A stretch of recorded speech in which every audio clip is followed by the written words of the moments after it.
Unit Heads Usage.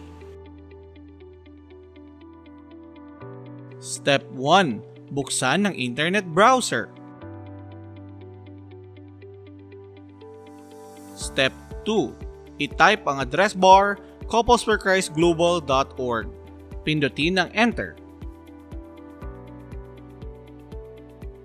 Step 3. Puntahan ang login page. Ilagay ang iyong CFC member ID at password. Pindutin ang Login. Welcome sa dashboard ng ating members portal. Bago natin pag-usapan ang iba't ibang tabs, ituturo muna natin paano mag-add ng home screen. Pindutin ang Add Home Screen. May lalabas na shortcut icon sa iyong screen. Maaari mo nang i-access ang members portal sa pamamagitan ng shortcut icon. Ngayon, ituturo natin ang bawat tab sa dashboard. Family Day.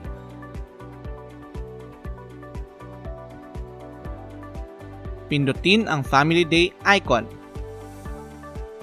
Ito ang Family Day page. Piliin ang Add Meeting. Lamnan ng impormasyon. Pindutin ang Save.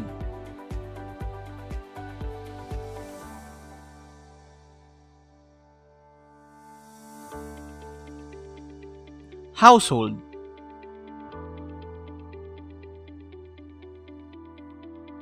Pindutin ang household icon sa dashboard. Sa page na ito, makikita mo ang mga nakaraan at bagong dagdag na meetings.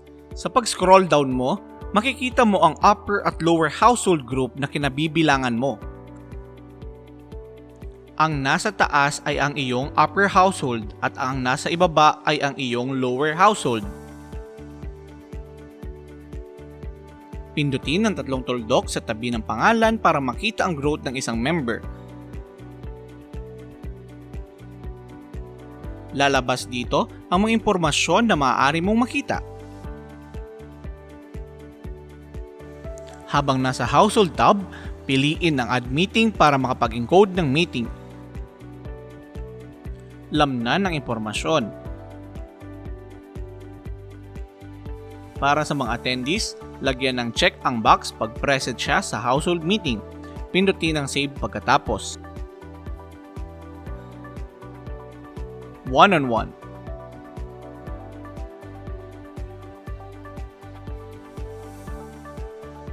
Pindutin ang one-on-one icon.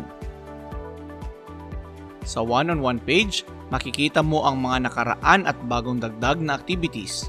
Piliin ang Add Meeting para mag-encode ng activities. Lamnan ng impormasyon at pindutin ang Save.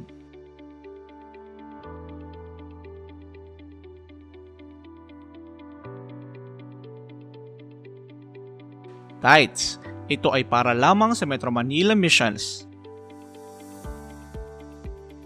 Pindutin ang Tights icon. Sa page na ito, makikita mo ang iyong monthly tights. Pindutin ang Show para makita ang amount. Para magbigay ng tights, piliin ang Remit Tights. Makikita mo ngayon ang CFC Home Office online page. Sa page na ito, piliin ang iyong desired payment option at sundin ang instructions. Pindutin ang Next hanggang matapos. Service Meeting Report.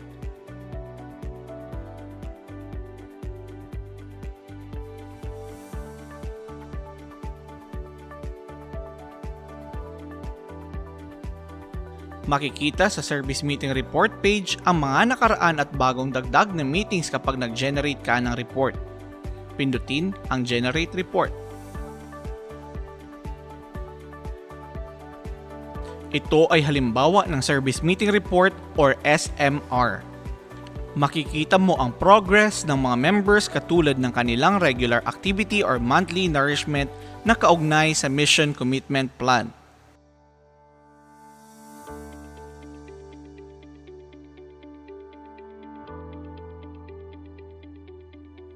Attendance capture.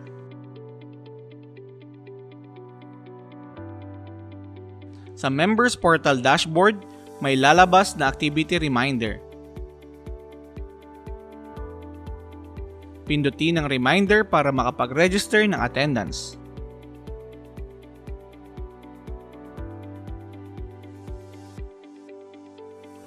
Edit account.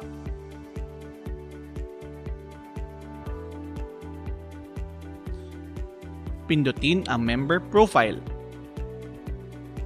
Dito mo makikita ang lahat ng impormasyon tungkol sa iyo.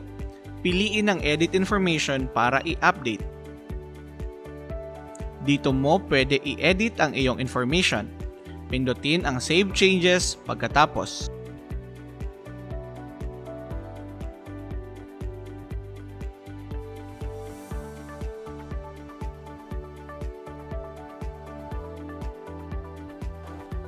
Pindutin ang iyong pangalan sa kaliwang taas ng dashboard. Makikita mo ang mga sumusunod. Edit account, change password, log out.